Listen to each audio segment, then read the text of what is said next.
I ara sí, Joan Maria, arriba el moment del Confidencial.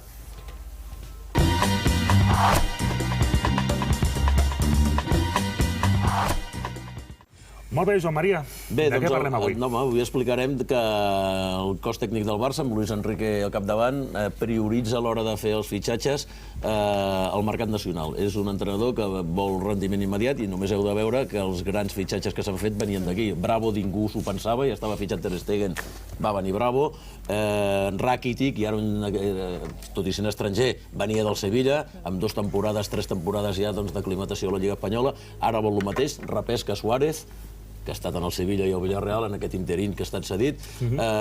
Nolito segueix sent, encara que podem escoltar les versions que vulgueu, però Nolito és el jugador que vol Luis Enrique, encara. I després, al lloc de central, Laporte seria el favorit, encara que el jugador no ho té massa clar. Però Laporte estaria per davant de Marquinhos. Disculpa, jo tinc un dubte. Per què vol Nolito si tenia un Pedro? És un tema de feeling?